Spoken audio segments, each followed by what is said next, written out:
Napakapalad po natin ngayong umagang ito. Naniniwala po ba kayong mapalad tayong lahat? Amen? Sabi mo sa katabi mo, mapalad ka. Sabi mo sa katabi mo, malapad ka. Malapad ka. Mapalad ka. Bakit po tayo mapalad ngayong araw na ito? Sapagkat ang misa po natin, ang equivalent ng misa natin ay hindi lang po isa, kundi dalawa. Sapagkat dalawang pare equals dalawang misa equals dobleng pagpapala ang tatanggapin ninyo ngayong umagang ito. Kasama po natin si Father Mio Pabino. Mga kapatid, sa buhay po ay hindi natin maiiwasan. Meron tayong mga bagay na hindi maiiwasan sa buhay. Ano po kaya yon? Problema. Talaga pong bahagi ng pag-iral, bahagi ng ating karanasan, problema. Kaya nga gusto ko kayong tanungin, gusto ko makikisama kayo kung yung nararamdaman ninyo, tatanungin ko po kayo at ang sagot po sana ay yung totoo. Sino po sa inyo ang may problema ngayon? Taas ang kamay. Ayan. Ito lang ang may... Sino po? Yan ang kagandahan sa Pinoy. Pag tinanong mo, talagang hindi nakikisama. Talagang hindi nataas ang kamay. Ayan, ang hindi po mag-response, kukunin na ni Lord mamaya. Ayan. Sino po ang may problema ngayon? Ayaw nagkaintindihan. Problema sa asawa. Sino po ang may problema sa pera? Oy, ang dami. Sino po naman ang walang problema? Taas ang kamay. Nanay, kahiya-hiyaman yung walang problema. Dapat kinukuha na ni Lord. Kasi po habang tayo po'y naririto, may problema tayo eh. Masakit yung tuhod. Problema yan. May hindi pa kipagkasunduan doon sa kapitbahay mong Marites, Marimar, Marisol. Ayun. Problema yan eh. Kasi kung wala po tayong problema, dapat po kayo'y pinaglalamayan na. Amen? Kaya lahat po tayo may dinadalang problema. At sa bawat problema natin, maraming mga pagkakataon tayo'y nagko-complain. Tayo po ay tinatanong natin si Lord, bakit ako? Bakit laging ako? Ako naman ay sumisimba. Ako naman ay nagbabago ng buhay. Bakit hindi yung kapitbahay kong tsismosa na lang? Bakit hindi yung bianang kong bungangera? Yun na lang. So mga kapatid, marami po tayong katanungan. At ito po yung karanasan ni Propeta Jeremias na siya po ay napakaraming mga pinagdaraanan at halos sumuko na po siya sa pagharap sa problema. At dito rin po sa banal na ebanghelyo, nag-intro na ang Panginoon at sinabi niya sa mga disipulo, well, ako ay mahihirapan. Ako ay ipapapatay ng mga punong pare. Doon pa lang po, naroon na. Ipinakita na ng Panginoon na hindi maaaring hindi tayo makaranas ng mga pagsubok. Alam po niyo, ako po ay, kung si Father Mio sa September 8 ay 25 years na sa pagkapare. Ako po sa Sabado ay sa matinding habag ng Diyos ay 34 years na sa pagkapare. Maring mukha lang akong bata ang isip, pero 34 years na po akong pare. At sa loob po ng 34 years na pagiging pare, I have come across with people with different problems, different trials in their life. Marami na po akong harap na iba't ibang mga may karamdaman. Merong bata pa lang, may leukemia na.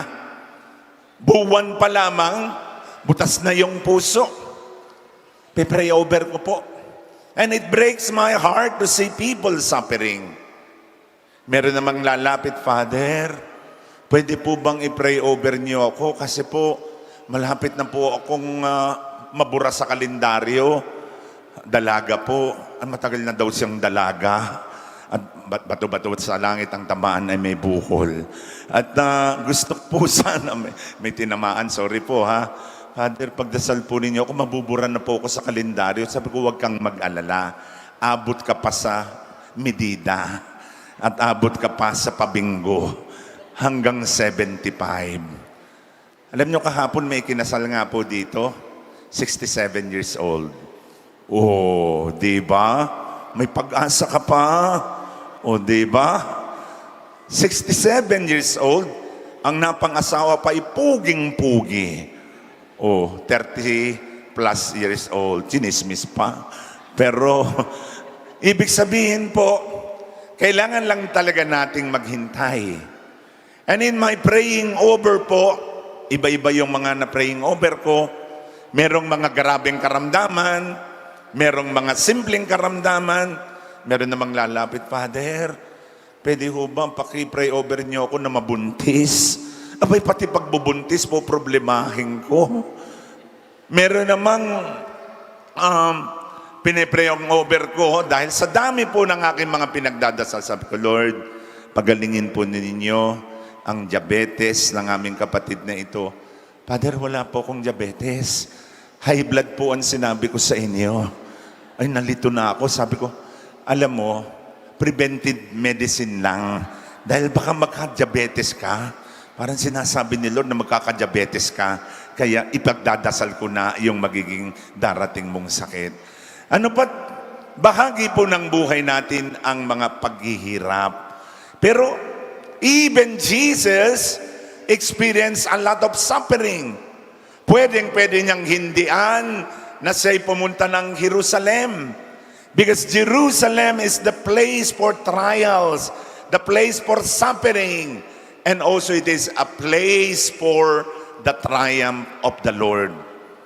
Naalaala natin, 2 linggo na kasi natin tinatalagay si Pedro. Saint Peter, sabi nung isang araw, tinanong ng Panginoon, sino daw ako? Anong sagot ni Pedro? Kayo po ang Mesiyas. Kayo po ang Diyos na buhay. Ngayong araw na ito, anong sabi niya? Satanas ka! Ang iniisip mo ay hindi ang plano ng Diyos. Ang iniisip mo ay ang tungkol sa plano ng tao. Mga kapatid, bakit po kaya niya sinabihang Satanas? Siya yung leader ng simbahan. Mga kapatid, there are 3 demonic manifestations na makikita po natin kay Pedro. Number 1 is the abandonment of the cross.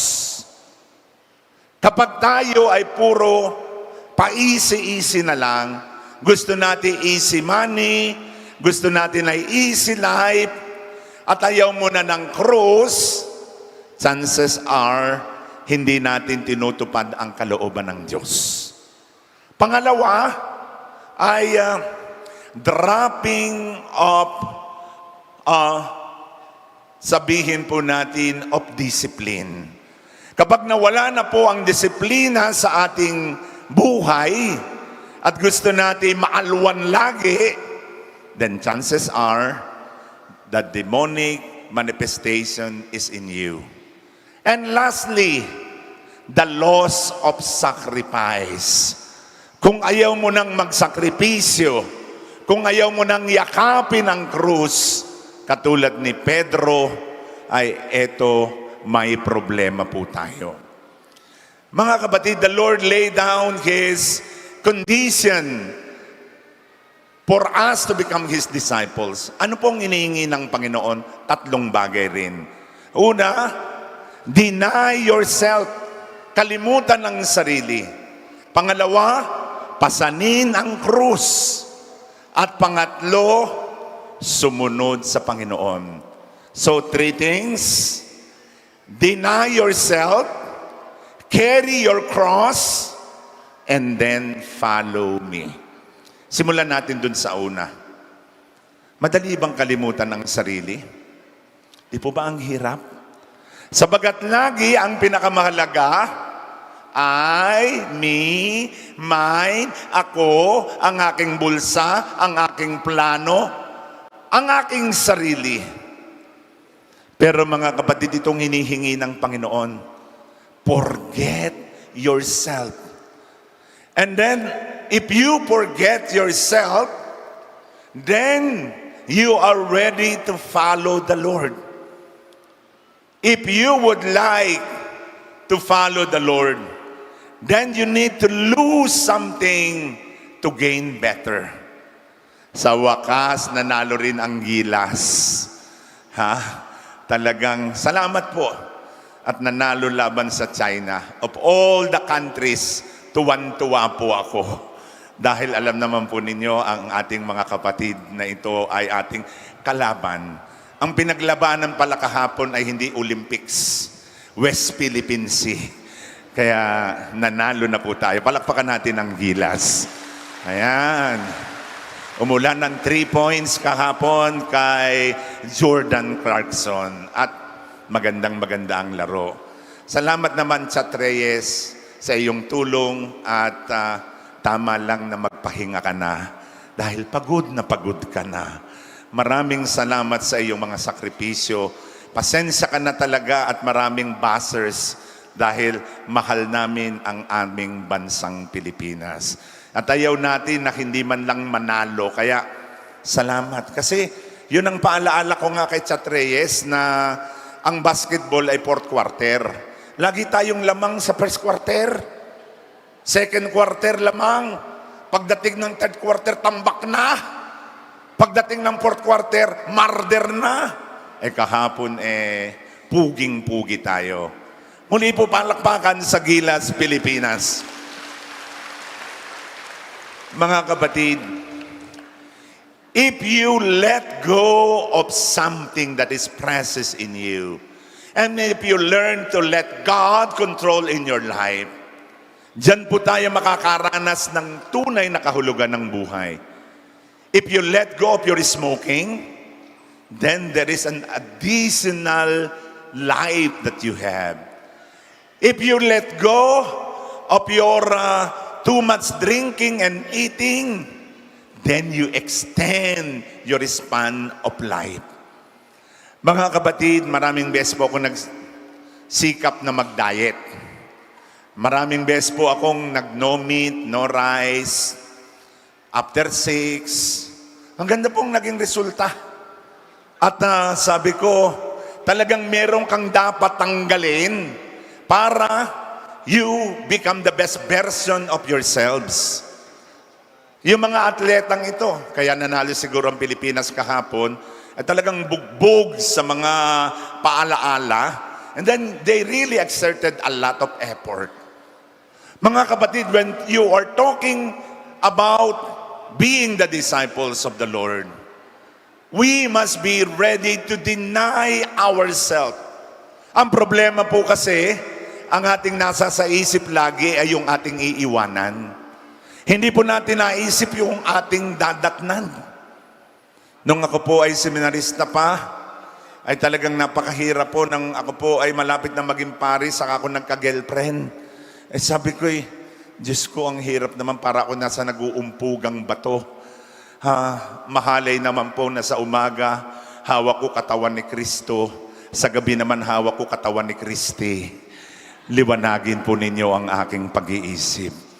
So I need to deny myself. I need to forget about myself so that I can follow the Lord closely. Sa buhay po natin, marami tayong dapat ding iwanan. At wag nating tingnan yung ating mga iniwanan.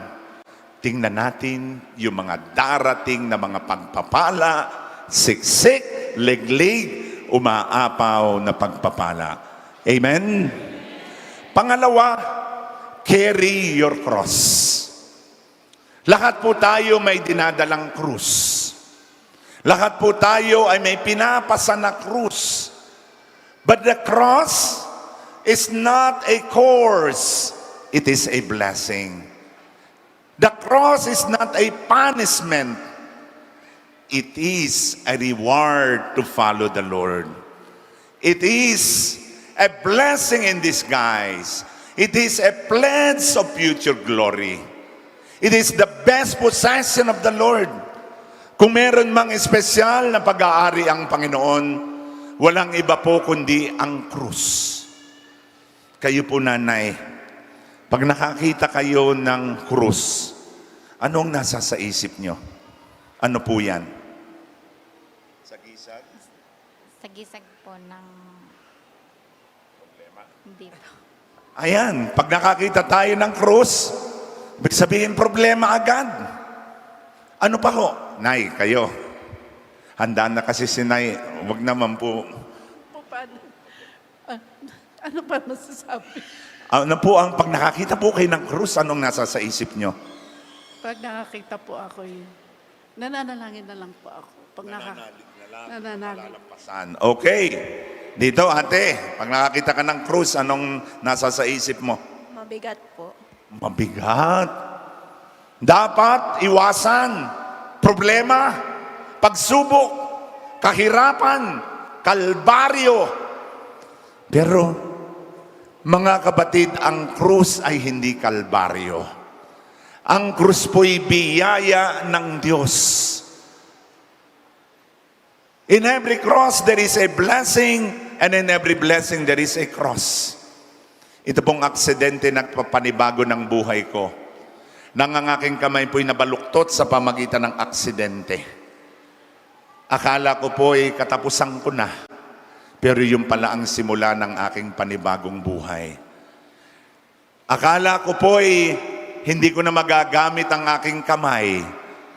Akala ko'y pambasketball lang ito. Yung pala'y panghiling na rin. Sapagkat nung simula po nang ako'y tumanggap ng kanyang mga kamay, there is a special mission that the Lord has given me to become His healing hands. Kaya yung aksidente, yung problemang ito, naging daan ng pagpapala. Abay, swerte pa dahil para sabi ko, nagkukumple ako, Lord, bakit naman po ganito ang aking daliri? Sabi ng Panginoon, swerte ka. Dahil yung kamay mo'y ganito. Eh kung yung isang daliri ay nadamay, naging ganito. Paano ka magmimisa ngayon? Ang hirap-hirap. Sasabihin mo, sumain niyo ang Panginoon. Nako, sasabihin ng iba, nako, itong paring ito maginoo nga, pero bastos. Kaya mga kapatid, lahat ng mga nangyayari sa buhay natin, lahat ng mga krus nating nararanasan, may katapat na biyaya ng Diyos. Amen? Kaya mamahalin natin yung krus. Yayakapin natin ang krus. Not only during Good Friday that we embrace the cross. We need to kiss, we need to embrace the cross every moment of our life. Bakit po? Sa krus, may kalwalhatian. Sa krus, may kagalingan. Sa krus, may korona ng tagumpay. Mga kapatid, nasa krus ang ating kaligtasan. Puro kayang po. Tandaan natin, habang tayo nagpapasa ng krus, makakaranas tayo ng kalwalhatian, kagalingan, at kaligtasan, at pang-apat, makakaranas tayo ng korona ng tagumpay. Pangatlo, upang tayo makasunod sa Panginoon, kailangan natin munang kalimutan ang sarili, pasanin ang kanyang krus, at sumunod sa kanya. How do we follow the Lord? There is no other way but the way of the cross. The Via Dolorosa. Walang ibang pamamaraan para masundan ng Panginoon kundi ang daan ng krus, ang daan ng Kalbaryo. Paano po ba ako naging pare? I became a priest by embracing the cross that God is giving me. The cross of losing a loved one. Alam po ba niyo, kami po ay 6 na magkakapatid. Heto na lang po ang natira. Ito po, ang kapatid ko. Tayo nga, Ate Sana. Ayan. Ganda, ano? Palakpakan po niyong Ate Sana ko. Ayan. Yan lang po ang 6 po kami. Pero siya na lamang po ang natira galing pong Amerika. At nag-concert po ang kanyang esposo sa Korea. Kaya sila po ay napapasyal dito at launching ng kanyang book, Filipino Music. Pero, ganun po pala talaga pag kayo ay sumusunod sa Panginoon. If you would like to become followers of Christ, then you need to embrace the cross. Then you need to forget yourself. Then you need to go through a lot of sufferings. Lahat po tayo ay susubukin. So that what will happen? The gold in us will come out. The diamond in us will come out. And we can become the best version of ourselves. That's the only way to follow the Lord. Mga kapatid, kung uulitin po uli ang buhay ko, kahit po mahirap, magpapari po akong muli. Sabagat that's the only way that I can be happy and fulfilled in my life when I learn to empty myself, to carry the cross of the Lord, and when I'm ready to follow Him on the Calvary. That's the moment that I experience true happiness in my life. Mga kapatid, sa oras pong ito, tayo po'y inaanyayahan ng Panginoon. 3 bagay. Number 1, to obey God's will. Hindi man natin maintindihan, si Jesus tinupad ang kalooban ng Ama. Masakit man, mahirap man, learn to obey God's will. And to follow God's way, we must act on it. We must translate our obedience to concrete action. Pangalawa, love the cross. Because that cross will lead you to eternal life. Pangatlo, put on love on what you are doing. Hindi po mabigat ang krus, sabagat ito po ay pinasan ninyo ng may pag-ibig. Kaya sa araw pong ito, muli tayong inaanyayahan ng Panginoon. Patuloy po nating kalimutan ang ating sarili. Patuloy po tayong lumapit sa Panginoon. Sundan natin siya. And there is no other way but the way of the cross, the way of suffering. Ang tunay pong atleta ay gumagaling sa kanyang larangan kung handa siyang magsakripisyo. Tayo rin po, kung gusto nating tunay na maging disipulo ng Panginoon, learn to kiss, embrace, love the cross that God is giving you. Because in the cross, the Lord said, "This is my special possession." Naalaala ninyo yung commercial na sabi, sino doon ang best friend mo? At sabi ni Lord para sa atin, ang best friend ko, kayo na may mga problema. Kayo na mga may pinagdaraanang maghihirap na yugto ng inyong buhay. You are my best friend. Sino ka doon ang best friend mo? Ikaw na nakakaranas ng mga problema. At ikaw na nakakaranas ng mga problema, kung ikaw'y magtsatsaga, ang mga problemang ito, ang mga krus na ito, magdadala sa iyo sa kaligtasan at buhay na walang hanggan. Amen and amen. Purihin natin ang Panginoong Diyos.